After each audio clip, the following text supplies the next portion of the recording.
एक ही घर के 4 जवान बेटियां हामला कैसे हो गई। यह दिल दहला देने वाला वाकया जरूर सुने दोस्तों।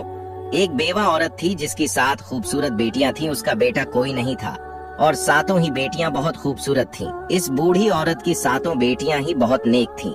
एक बादशाह का दरबार लगा हुआ था और बादशाह अपने दरबार में बैठा सभी फरियादियों की फरियाद सुन रहा था। इन्हीं लोगों के बीच एक बूढ़ी औरत रोती हुई आई जिसके चेहरे पर उदासी छाई हुई थी। बादशाह बूढ़ी औरत के चेहरे की तरफ देखकर कहने लगा कि अम्मा, आपको क्या परेशानी है। इस बूढ़ी औरत ने दरबार में चारों तरफ देखा तो खामोश हो गई। वजीर गुस्से से बोला कि ए अम्मा माँ, आप बताइए आपकी परेशानी क्या है। आप इधर उधर क्या देख रही हैं? आप परेशानी बताइए ताकि हम इसका हल निकाल सकें। बूढ़ी औरत बादशाह से रोकर कहने लगी कि बादशाह या सलामत, मेरा जो मसला है मैं वह सबके रहते हुए सबके सामने नहीं बता सकती। मैं सिर्फ आपको अकेले को ही बताऊंगी क्योंकि मैं बेवा औरत हूँ। मेरा कोई बेटा नहीं है और मैं अपनी 7 बेटियों के साथ अकेली रहती हूँ।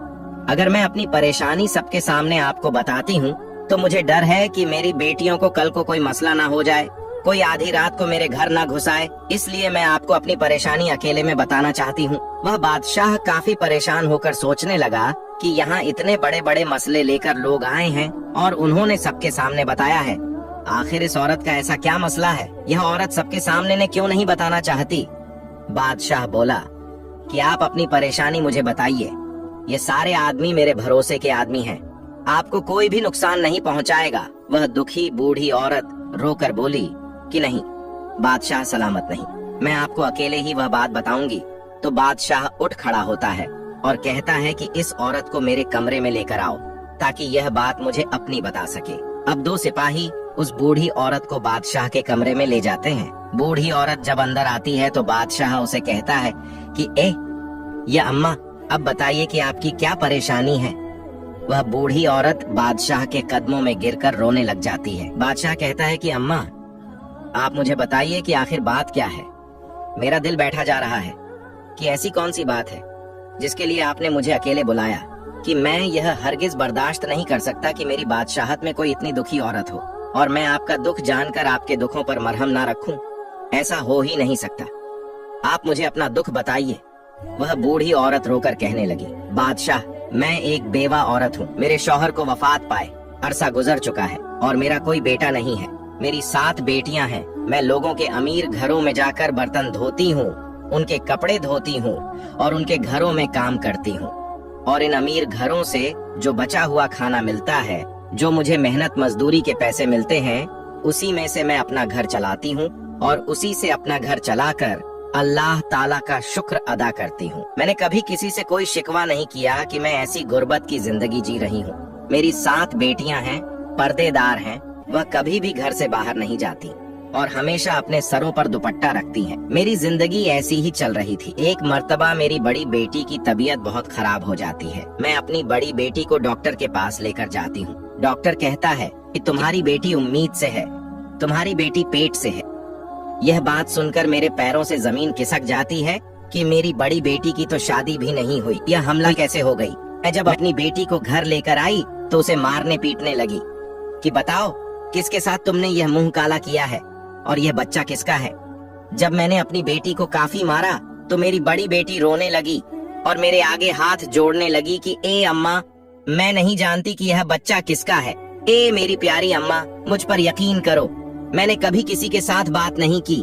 मैं कभी घर से अकेली बाहर नहीं गई। मैंने कभी किसी के साथ आंख नहीं मिलाई। ए मेरी अम्मा, मुझे नहीं पता कि यह बच्चा मेरे पेट में कैसे आया है। बूढ़ी औरत अपनी बेटी पर यकीन कर लेती है और कहती है कि बादशाह सलामत, मैंने इस बेटी को पैदा किया था। मुझे पता चल चुका था कि मेरी बेटी झूठ नहीं बोल रही और उसके कुछ दिनों बाद तो मुझे पक्का यकीन हो गया था कि मेरी बेटी झूठ नहीं कह रही। वह बूढ़ी औरत बादशाह को वाकया सुनाते हुए रोने लगी कि बादशाह सलामत, हमने इस बात पर सब्र कर लिया। फिर मेरी बड़ी बेटी ने 9 माह बाद एक बेटे को जन्म दिया और हमने मारे मजबूर के इस बच्चे की परवरिश करनी शुरू कर दी। 2-3 माह बाद मेरी छोटी बेटी हमला हो गई। मैंने उसको डॉक्टर के पास लेकर जाकर दिखाया तो डॉक्टर ने कहा कि आपकी बेटी यह भी पेट से है। डॉक्टर की यह बात सुनकर मेरे दिल को दूसरा झटका लगा। मैं सोचने लगी कि मेरी बेटियों के साथ यह सब कौन कर रहा है। हमारे घर पर भी कोई नहीं आता है। और मेरी बेटियां बाहर भी नहीं जाती हैं। मैंने अपना वाकया अल्लाह पर छोड़ दिया कि यह अल्लाह मुझे इस बात का पता चल जाए कि मेरी बेटियों के साथ यह गंदी हरकत कौन कर रहा है। मेरी दूसरी बेटी ने भी एक बच्चे को पैदा किया, उसके बाद मेरी तीसरी बेटी उम्मीद से हो गई, और फिर मेरी चौथी बेटी जो 14 साल की थी वह पेट से हो गई। मैं तो लुट गई, बर्बाद हो गई। मुझे तो कुछ नहीं पता चल रहा कि मेरे घर पर यह क्या हो रहा है। इस दुखी माँ का यह वाक्य सुनकर राजा हक्का बक्का हो जाता है कि यह कैसा वाकया सुना रही है।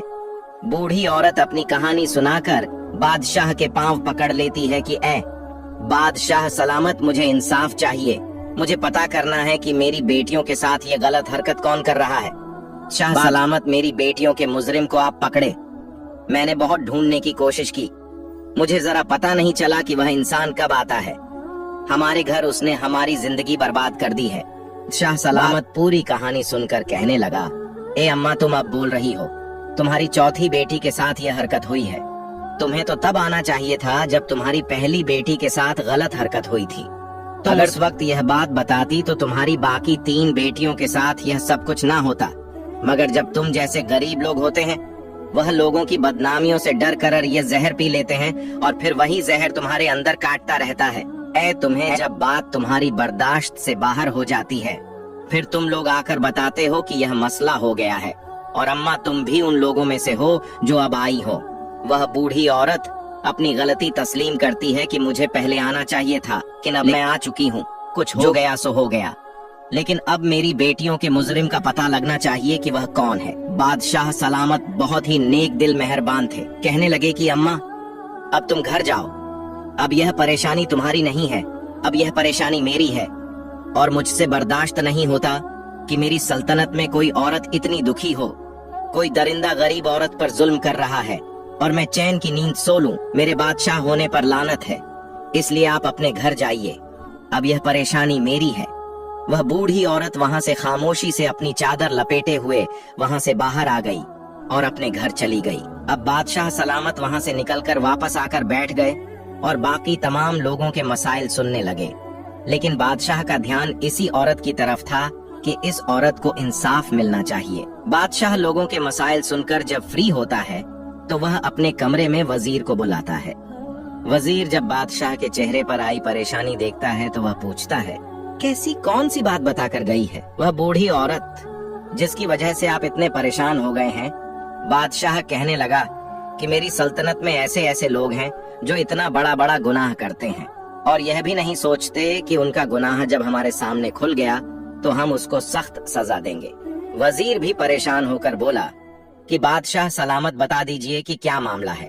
फिर बादशाह सलामत इस वजीर को सारा वाकया बता देता है और कहता है कि कोई दरिंदा है जो इस औरत के घर पर दीमक की तरह लग गया है और इस दरिंदे शख्स का इतना मन बढ़ चुका है कि वह इस बेवा औरत की 4 बेटियों को इस दरिंदे ने हामिया कर दिया है और इस बूढ़ी औरत की 3 बेटियों को बच्चे पैदा हो चुके हैं और छोटी बेटी इसकी हमला है।